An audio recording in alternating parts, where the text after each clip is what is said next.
उम्मीद है आप सभी की बैठक अच्छी हो गई होगी। एक बार अपनी बैठक को चेक कर लीजिए।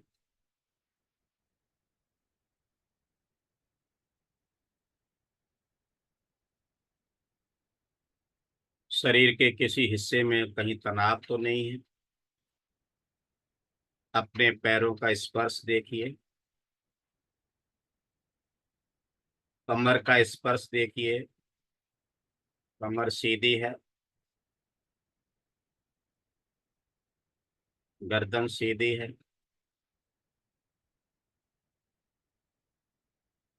अपनी आंखों को धीरे धीरे बंद कीजिए।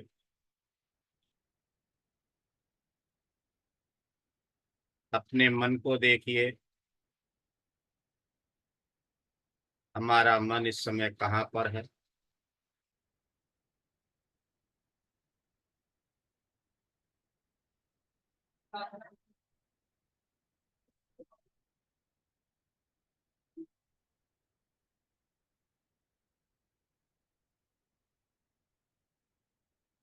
हमारे मन के विचार कैसे हैं।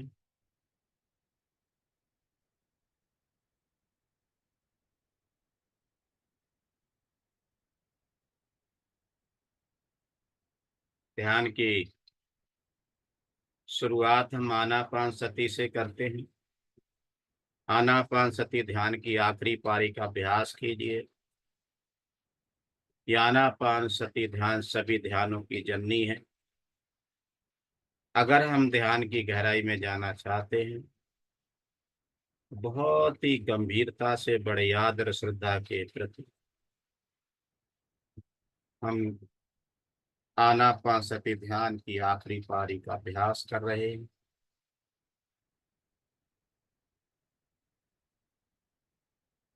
श्वास अंदर जा रही है, बाहर आ रही है, अंदर जा रही है, बाहर आ रही है। इसे नैसर्गिक रूप से आने जाने दीजिए। केवल मन चक्षुओं से उसको देखना है। सांस के साथ कोई जोर जबरदस्ती नहीं करनी।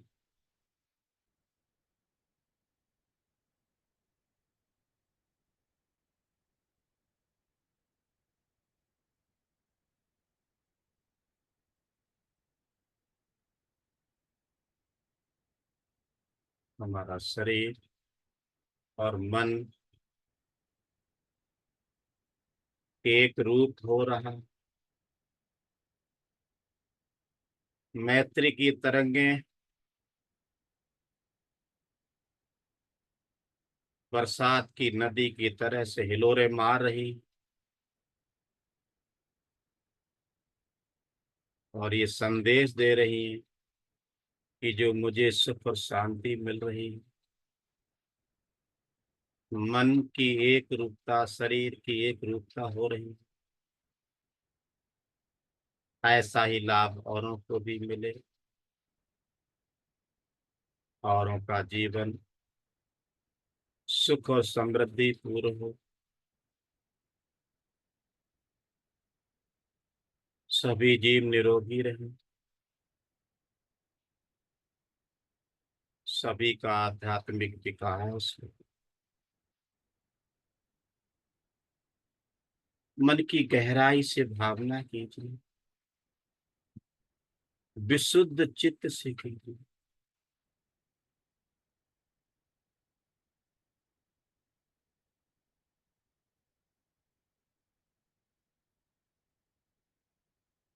धन्य है वो लोग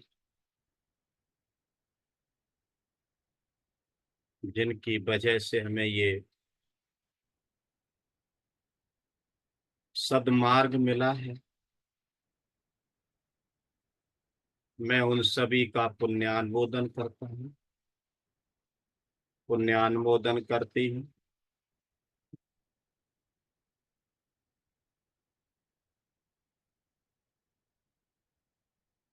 मेरे जीवन का उद्देश्य क्या है। केवल इस जगत में आना, भोजन ग्रहण करना, सोना और अपने निज वंश की वृद्धि करना मात्र है, या इससे भी आगे कुछ है? हमारे जीवन का परम ध्येय क्या है?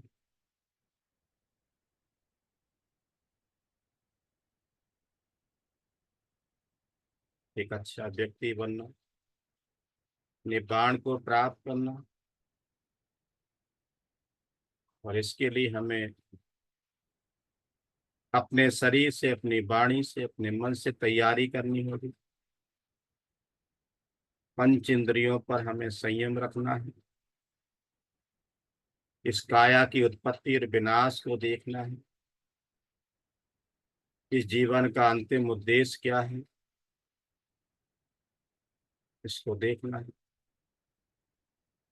तो आज हम इसके लिए फिर से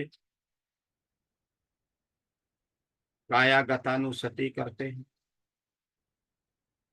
काया के अंदर और काया के बाहर क्या घटित हो रहा है, पल पल क्या परिवर्तन हो रहा है। ऐसा लग रहा है मान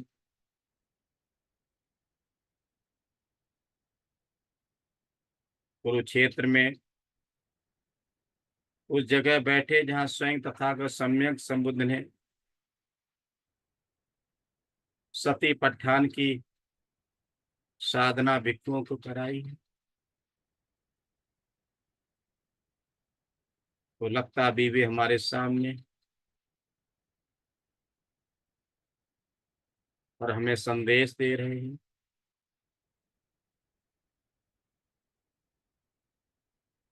चक्षुणा समरो साधु, साधु सोते न सुन।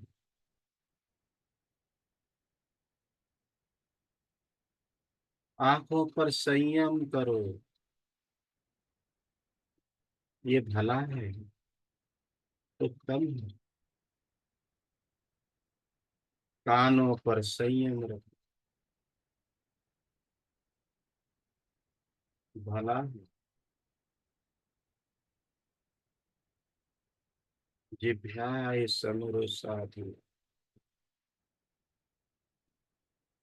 अपनी जीभ पर कंट्रोल रखो, इसका संयम करो,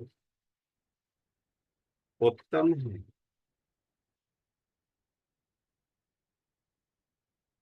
साधु घाड़ा इसमें अपनी घ्राण का, अपनी नासिका पर संयम रखो, ये उत्तम है।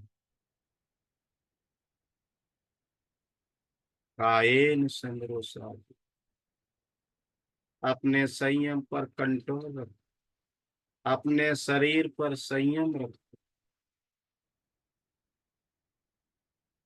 साधु वाचाय समरो, अपनी वाणी पर संयम रखो। क्या हम अपनी पंच इंद्रियों पर, अपने शरीर और मन पर संयम रख पाते हैं?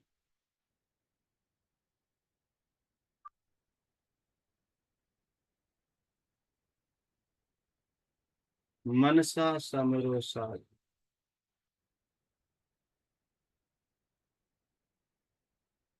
अपने मन का संयम करो।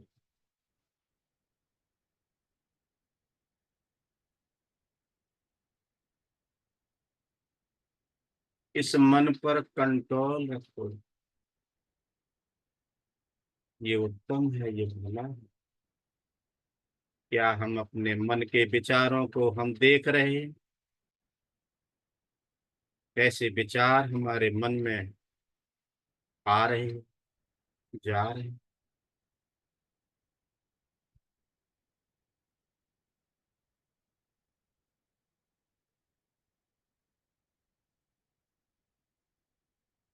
मनसा समरो साधु, साधु सब्बत समय, अपनी पंच इंद्रियों पर संयम रखना, अपने शरीर, अपनी वाणी और मन पर संयम रखना बहुत भला।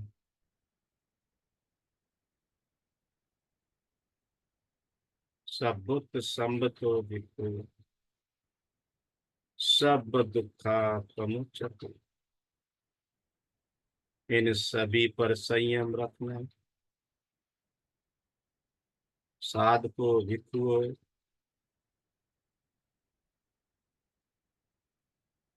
सभी दुखों से छुटकारा।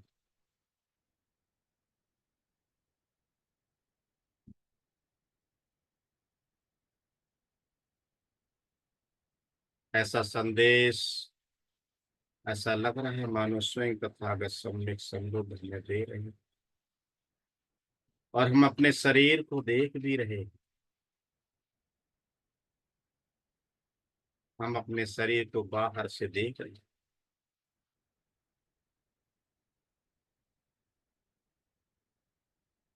अपने शरीर को, सबसे ऊपर सिर के बाल, बालों के नीचे का, सिर के चारों तरफ का भाग, आगे पीछे दाएं बाएं और बीच का भाग।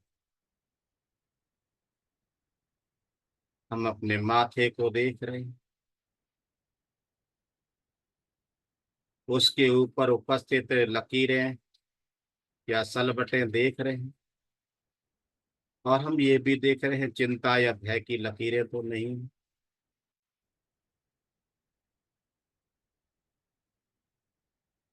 दोनों तरफ की भौं अर्थात आईब्रो देख रहे हैं, और उसके ठीक नीचे अर्ध गोलाकार गर्त के अंदर उपस्थित दोनों आंखों को देख रहे हैं, उनके ऊपर नीचे के पलकों को देख रहे हैं, और उन पलकों के बीच में काला सफेद भाग, बीच के रेटिना को भी देख रहे हैं, और इसमें उपस्थित द्रव्य को देख रहे हैं, जिसे आंसू कहा जाता है, खुशी या गम के, जिसे शर्म का पानी भी कहा जाता है,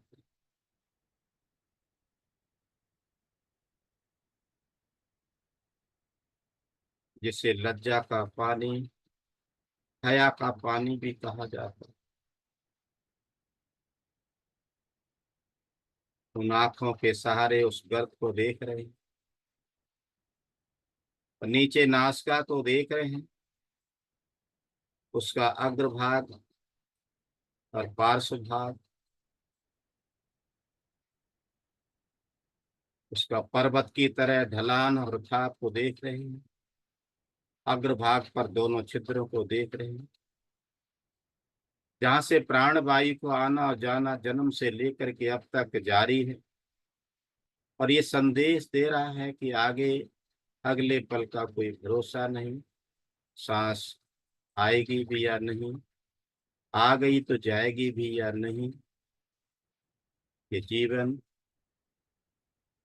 मरने तक है, निश्चित नहीं है।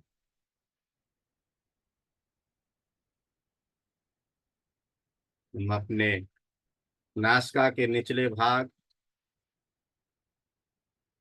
नासिका और होठों के बीच का भाग, दोनों होठ, हल्की सी मुस्कान, दांत, दाढ़, जीभ, तालू,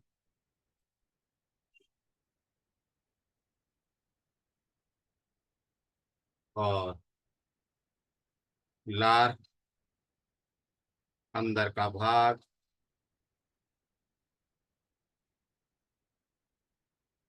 मन में कैसा लग रहा है ये सब देखते हुए,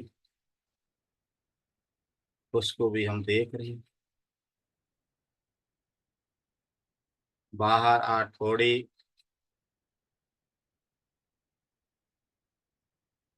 कनपटी, कान और गालों को देख रहे हैं। उनका रंग, उनका स्वभाव, उनकी आकृति,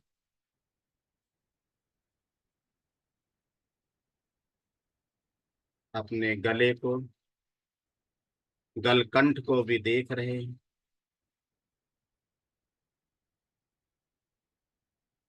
दोनों कंधे बराबर हैं।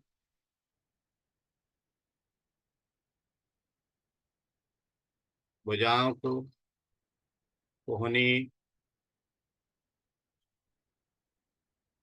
कलाइयाँ, उंगलियां, अंगूठे और नाखून, हथेलियां और पृष्ठ भाग को हम देख रहे हैं।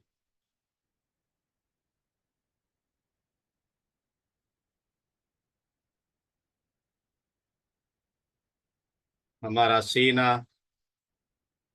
दाएं बाएं और बीच का भाग, उसकी आकृति, उसका स्वभाव,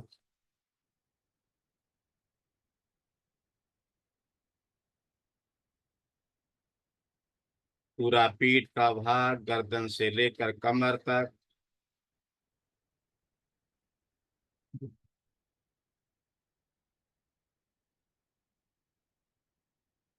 पेट, ऊपर नीचे दाएं बाएं, बीच में नाभि का भाग।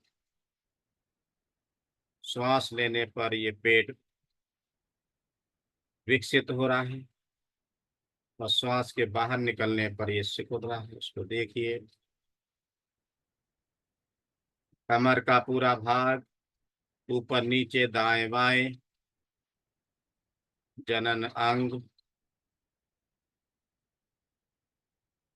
दोनों जंघाएं, घुटनों तक, उनका आकार, घुटने, ऊपर नीचे, दाएं बाएं,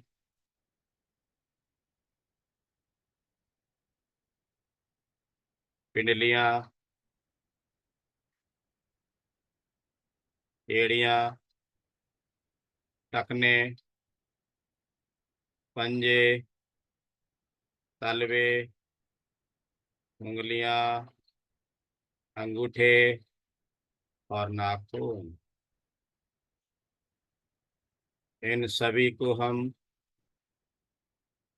देख रहे हैं अपने मन चक्षुओं से। हमारा शरीर बहुत ही सुंदर है। इस शरीर पर मांस, चमड़े और रक्त का लेप किया गया है। हम इसके अंदर से देखने का प्रयास कर रहे हैं।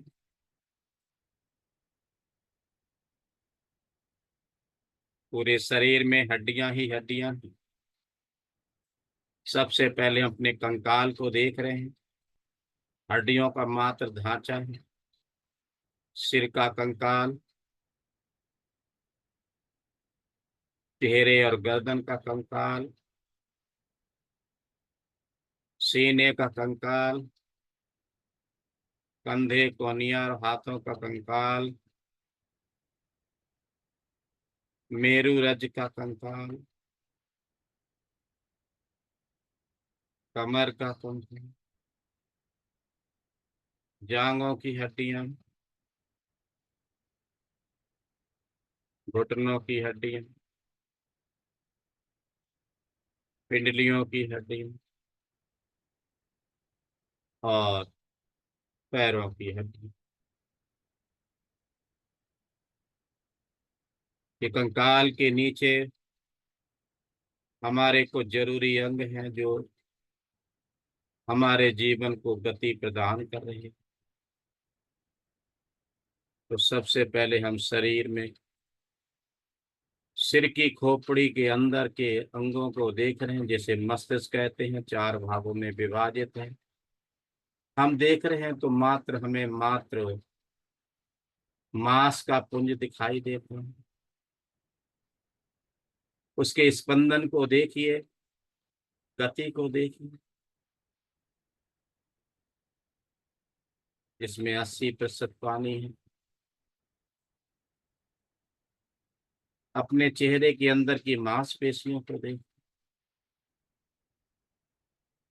सिर से शरीर में आने वाली तमाम नसों को देख,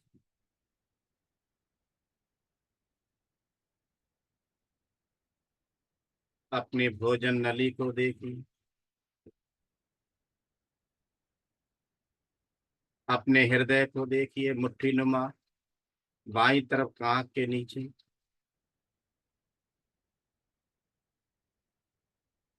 आमाशय, फेफड़े, यकृत, गुर्दे, छोटी आंत, बड़ी आंत, प्लीहा, तिल्ली,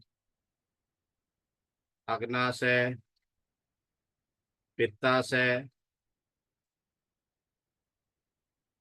मूत्राशय, कचा पचा, अन्न, अन्न प्रणाली, जननांग,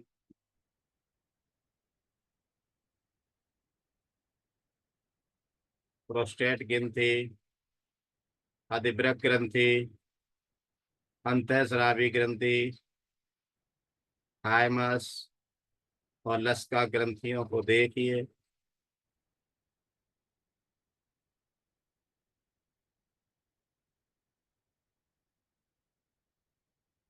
हमारे ये सभी अंग एक दूसरे से मिलकर के एक सिस्टम का निर्माण कर रहे हैं, जिससे हमारा शरीर गतिमान है। इनको देखिए, कंकाल तंत्र को देखिए, जो सुरक्षा प्रदान करता है। मांसपेशी तंत्र को देखिए, जो कंकाल के साथ मिलकर गति प्रदान करता है, स्थिरता प्रदान करता है, आकृति प्रदान करता है। अपने पाचन तंत्र को देखिए, मुंह गुहिका से लेकर के बड़ी आंत तक, छोटी आंत तक, यहाँ पर कच्चे पर खाए और पिए पदार्थों का पाचन होता है। अन्य तमाम अंगों के सहारे अपने निष्कासन तंत्र को देखिए, बड़ी आंत से लेकर के किडनी से लेकर के गुदा तक, यूरेनरी ब्लैडर से मूत्राशय।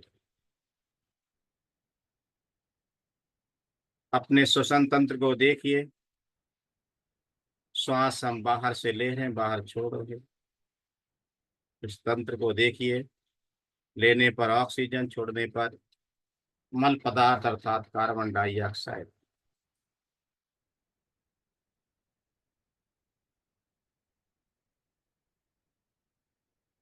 अपने अंतःस्रावी तंत्र को देखिए, प्रतिरक्षा तंत्र को देखिए, ह्यूमन सिस्टम।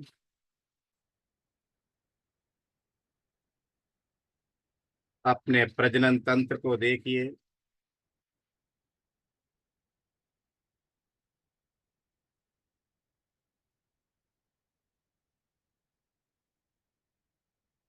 तंत्र का तंत्र को देखिए,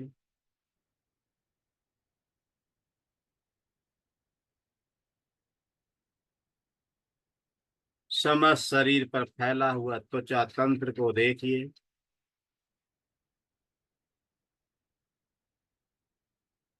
ये हमारा शरीर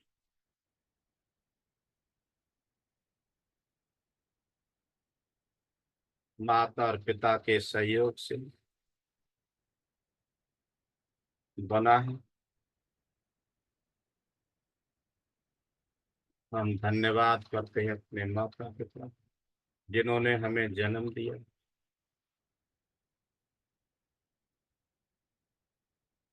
जन्म से लेकर के अब तक अभी सांसारिक जीवन में दुख झेल रहे।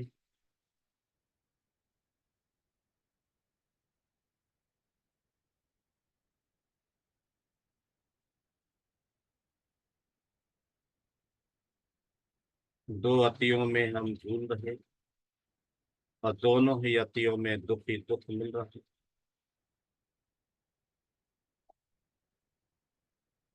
ये शरीर परिवर्तनशील है,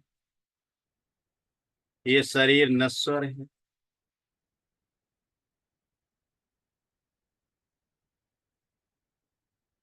इस शरीर का निर्माण माँ के गर्भ में पिता के बिंदु से हुआ। चार महाभूतों का ये भवन है। जो भी ठोस है, जो भी कठोर है, ये सब हम बाहर से जन्म से लेकर के अब तक ले रहे हैं। ठोस पदार्थों के रूप में एक तरफ हम ले रहे हैं, तो हम दूसरी तरफ इसका ठोस रूप में निष्कासन भी कर रहे हैं, मल पदार्थ के रूप में। ये ठोस पदार्थ अर्थात पृथ्वी धातु मेरा नहीं। हम अपने शरीर में जन्म से लेकर पेय पदार्थों को ग्रहण कर रहे हैं, तो दूसरी तरफ आंसू, पसीना, पेशाब, थूक, बलगम आदि के रूप में इसका निष्कासन भी कर रहे हैं। इस शरीर में पृथ्वी धातु की तरह ये आप धातु भी मेरा नहीं। आ रहा है जा रहा। इस शरीर में जन्म से लेकर के अब तक हम श्वास ले रहे हैं, तो दूसरी तरफ मल पदार्थ जो हमारे शरीर के अंदर भरे पड़े हैं उनको बाहर निकाले का काम भी कर रहे हैं। इस शरीर में बाह्य धातु भी मेरा नहीं। बाहर से ले रहे हैं, बाहर छोड़ रहे हैं। इस शरीर में जो भी तेज है, जो भी गर्मी है, जो भी ताकत है, जो भी एनर्जी है, ये सब हम बाहर से खाने पीने से और सूर्य की ऊर्जा से ग्रहण कर रहे हैं। तो दूसरी तरफ दैनंदिन किए गए कार्यों में, पढ़ने में, लिखने में, बोलने में, चलने में, सोने में, बैठने में, उठने में, कर्कश बोलने में, मधुर बोलने में, अच्छा सोचने में, बुरा सोचने में हम खर्च भी कर रहे हैं। ये आप धातु की तरह, पृथ्वी धातु की तरह, वायु धातु की तरह तेज धातु भी मेरा नहीं। जिस दिन चार महाभूतों में से कोई भी एक महाभूत को बाहर निकलता है, तो ये शरीर शरीर न रहेगा, कटे हुए ताड़ की पेड़ की तरह जमीन पर पड़ा होगा। ये भी जरूरी नहीं है कि जमीन पर होगा, पानी में होगा, कहाँ होगा, कैसे होगा, किस हालत में होगा, कुछ पता नहीं। और हमारे स्वजन ही ये मृत समझ कर को, जब ये बोल न सकेगा, हिल डुल भी ना सकेगा, कुछ कहे या सुन भी न सकेगा, हमारे स्वजन इसको पाठी पर बांध कर, और वो भी ढंग से कस कर, इस आशा में कहीं दोबारा खुल न जाए, जिंदा न हो जाए, शमशान घाट में ले जाकर लकड़ियों की चिता में आपके हवाले कर देंगे।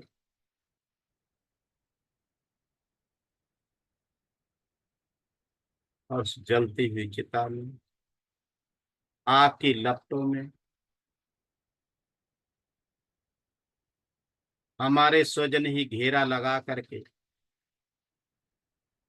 उसको जलती हुई देखेंगे।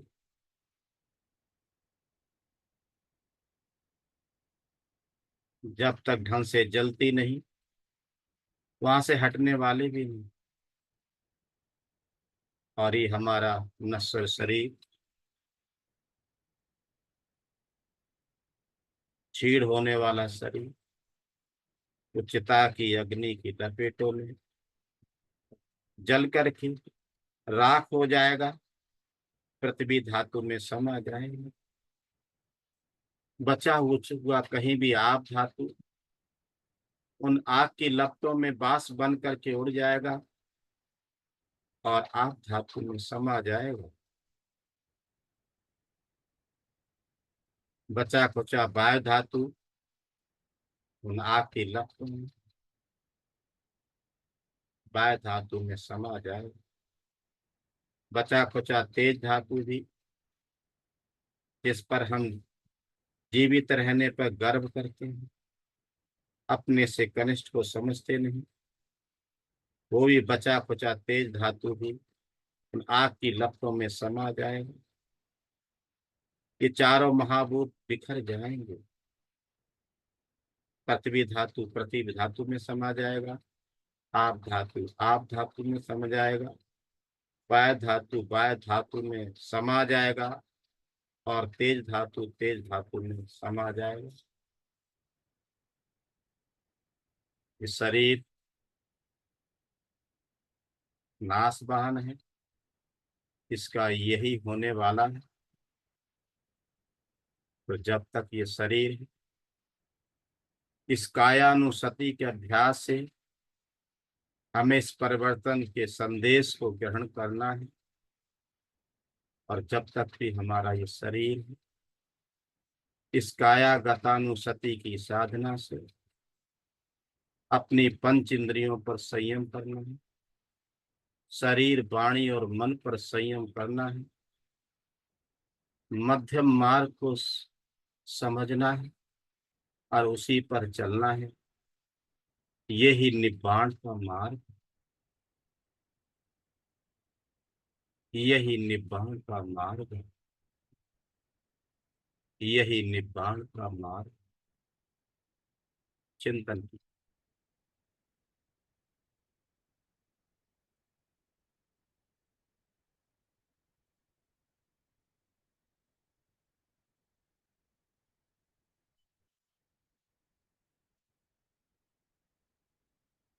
धीरे धीरे अपनी आंखों को खोलिए।